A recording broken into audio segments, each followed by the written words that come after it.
Antranai, papasakok šios dienos įspūdžius. Darosi panašu, kad Dakaras tapo, pasakyti, ralio, tai didelis ralis, tik tais be susirašymo,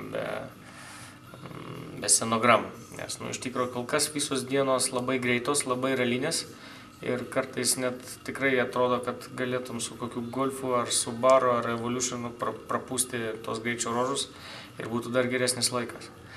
Aišku, yra sekcijos, kur yra daug akmenų, bet kol kas, sakykime, sunku yra tik dėl to, kad tikrai yra daug akmenų ir kenčia pakabos. Bet realiai tai nėra taip sunku, nes tokie yra raliniai ilgi, raliniai greičio ruožai.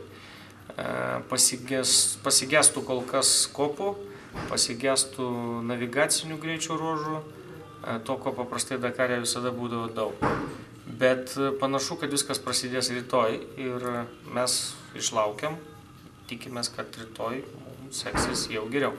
Nes mums reikia, kad mums būtų sunku, ta prasme, kad būtų visiems sunku. Mes esame vis tiek tokie daugiau ekstremalai, trofistai ir kai visiems yra sunku, tai mums yra tada lengviau, nes mes esame pripratę taip važiuoti. O tuose raliniuose greičio ruožuose, be geros mašinos ten nėra ką veikti. Ten turi užminęs tapkę važiuoti 180-170 vietom, o pas mus mašina, jinai vos 130 įsibėgėja. Tai aišku, jinai yra per sunki ir ne visai tam skirta. O kažkokių nutikimų buvo juokingų, nežinau, ten išbėgo asilas ant kelio, dar kas nors ten?